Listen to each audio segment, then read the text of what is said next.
Hello, amazing friends and followers, and welcome to Sagittarius Energy. As you can see, I'm recording this outside, and Sagittarius Energy is all about being outside in nature. Sagittarius Energy also rules the law, including lawyers, lawsuits, ethics, morality, conscience, court proceedings. From other sources of information, there's much going on in this space. Consider a CNN mainstream journalist's view. Consider a conversation about a doctor who has been suspended for AHPRA by AHPRA, and what other entities appear to be in the wings. What else can Sagittarius energy manifest for us? There are both positive and negative expressions of this energy. What else might be shifting in our perception at this time? The new moon occurs on Thursday, the 24th, early in the morning, Australian time. So adjust your time for wherever you are, and remember to make your wishes and intentions for the coming month within 24 hours of the new moon for the most powerful effects. Consider thinking about and asking for matters to do with the quest for truth. What is truth in this world we live in? Travel, freedom, adventure. It's that time of the year we do a bit of travel, and, for many of us, we've been restricted from travel for various reasons for some time. There may be legal issues. Sagittarius is also about faith and optimism, finding solutions and overcoming excess. Sagittarius is ruled by Jupiter. Jupiter expands everything it contacts. It's a great time for parties. We have lots of parties at this time, don't we? So, do you remember in the last podcast or newsletter, I encouraged my listeners and readers to discard all that no longer serves before the end of Scorpio energy, which is after tomorrow. Did you do that? I tried to do that too, but the universe had different plans. And the old computer just blew up on Monday, and my plans for creating a newsletter early were put on hold. So here I am. I'm doing this podcast with a new computer, and I did the newsletter with a new laptop. Now, what stories do you have to share about the eclipses and Scorpio energy? Did you have any? Let me share a marvelous illustration with you. I'm the treasurer of the body corporate where I live. We have a caretaker who is paid to take care of the grounds. We also pay a body corporate manager company to take care of the compliance and the accounts. Now, the day before the eclipse, there was an issue. The caretaker had not received her monthly payment. Turns out that the body corporate manager had been overpaying her for the last 10 months and unilaterally decided to just withhold November payment to recoup the debt. We had discussions and sorted out a more equitable arrangements, because that really is not satisfactory to address the error. But the point of the story is these payments were hidden. We didn't know about them. No one knew about them until the accountant for the body corporate secretariat checked and found these payments had been made in error. And this happened around the time of the eclipse. Eclipses are times when things that are hidden come out into the open. And Scorpio-Taurus axis on this eclipse occurred, on which this eclipse occurred, this axis relates, amongst many things, to finances. Amazing, isn't it? So what about the law? Sagittarius energy rules the law, including lawyers, lawsuits, ethics, morality, conscience, court proceedings. From many other sources of information, I know there's a lot going on in this space but we don't hear or see any such reports. I accept much information that comes in from wherever with a grain of salt, because false flags and fear porn are not entirely only mainstream media. I encourage you to question and consider carefully all you see and you hear. Sagittarius energy wants the truth. Sometimes the truth is painful. But where and how do we find truth in the myriad of sources of information available to us? The mainstream media is pushing an agenda dictated to them by others.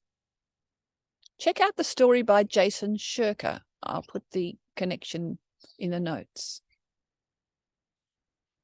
And you know, there are those in the alternative media streams sharing different stories, some of which are just as scary and ridiculous as the mainstream.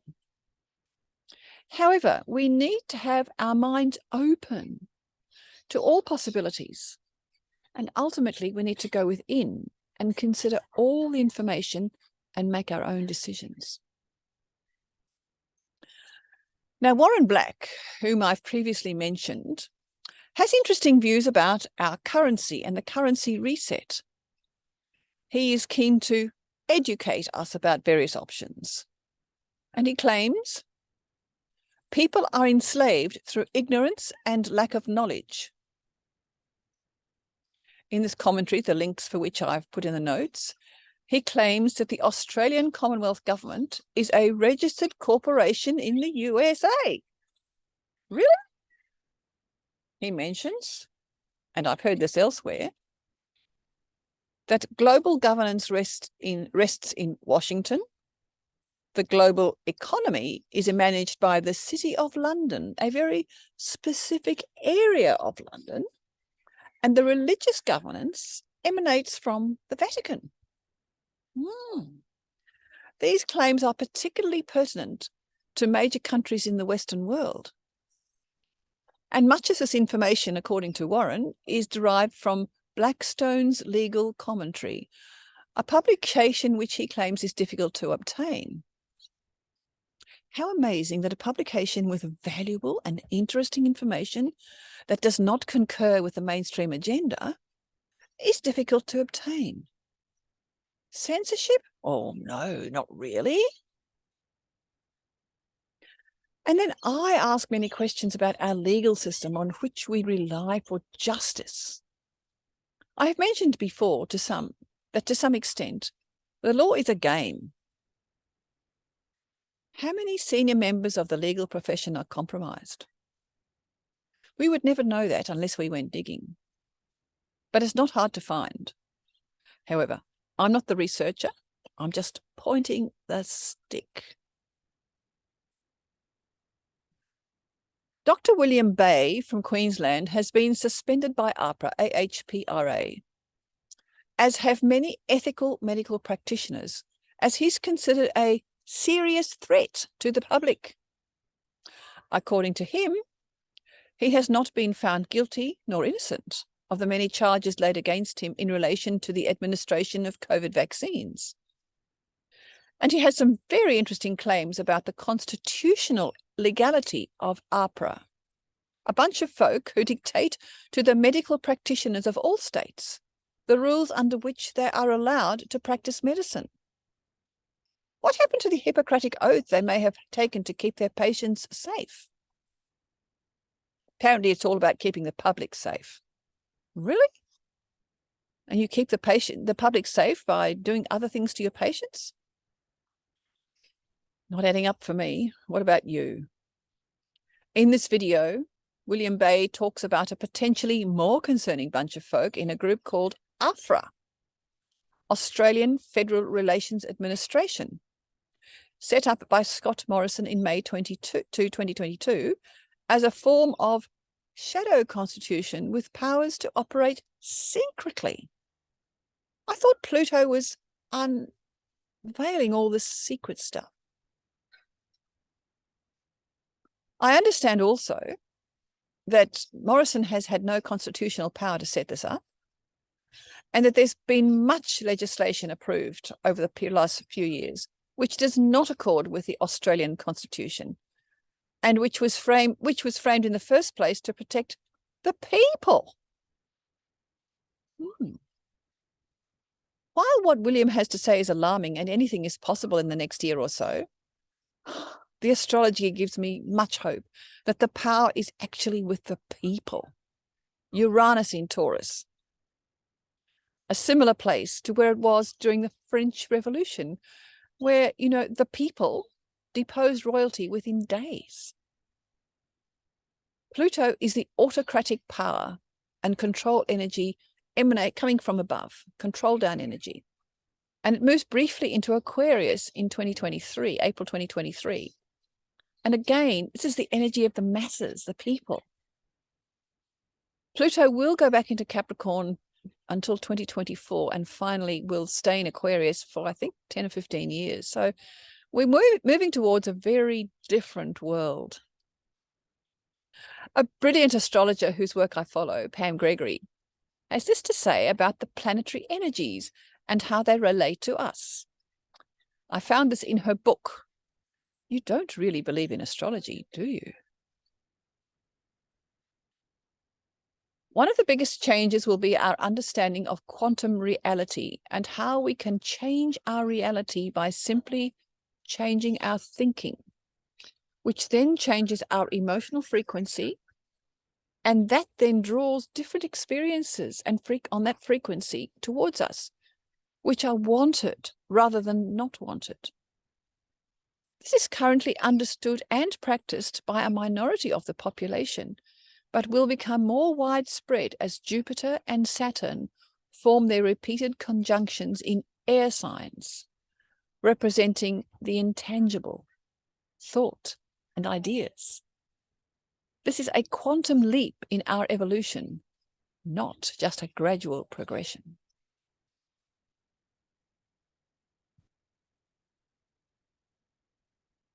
Now we will find that next year and in the years to follow. At the moment, Jupiter is hovering between Pisces, a water energy, and Aries, a fire energy. Jupiter moves into Aries on the 21st of December, just before Christmas. Saturn is in Aquarius, which is an air sign. Air and fire are powerful energies. I am optimistic that the fire and air energies will prompt humanity to create their reality on a different and a much more positive level. Enough about the philosophical aspects of Sagittarius energy. Let's consider our bodies.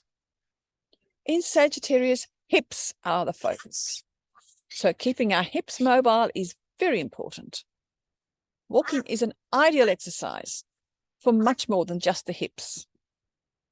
In addition, pigeon yoga pose is a really beautiful stretch for opening up and mobilizing stiff hips. Squatting will work also, and also works with the knees. Check out my yoga for Sagittarius to find the pigeon pose and other practices you may choose to do in Sag if you can't get to a yoga class. Sagittarius energy loves to be in nature. Look at this. You can hear the birds. They're interrupting my commentary, aren't they? But it really does revive the soul. Find time for you to go to the forest or a park with lots of trees, or the beach or a riverside like I am. Allow yourself time just to be there. Take in the vista with your eyes and your ears and really appreciate the colors, the shapes, the vibrancy of the space. Allow yourself to feel the energy, especially if you're near water. Breathe fully and completely.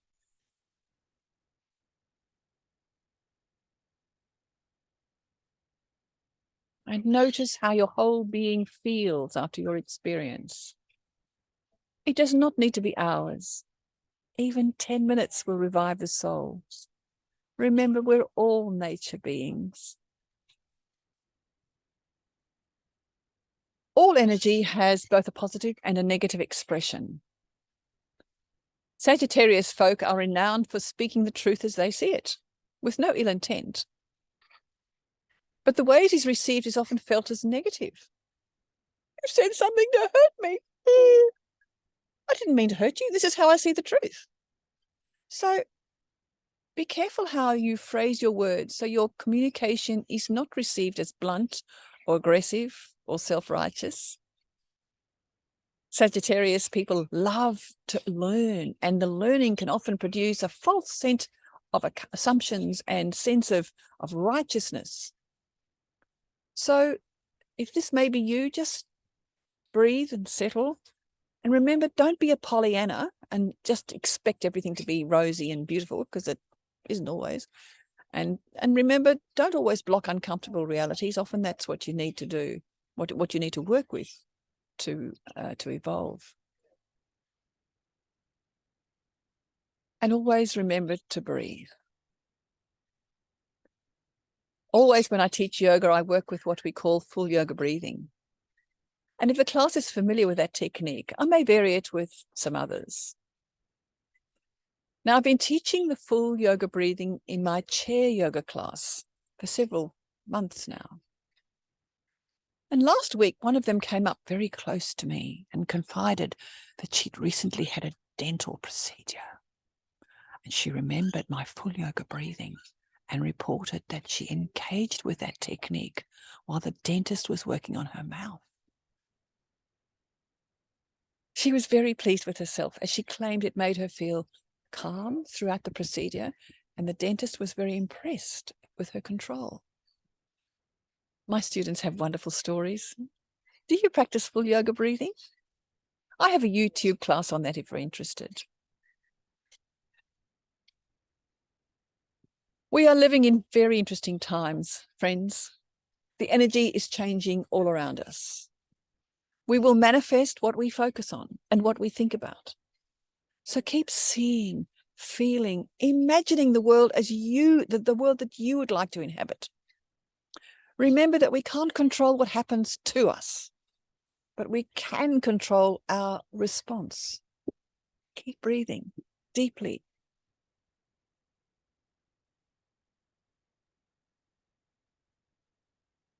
I plan to create one more newsletter podcast before Christmas.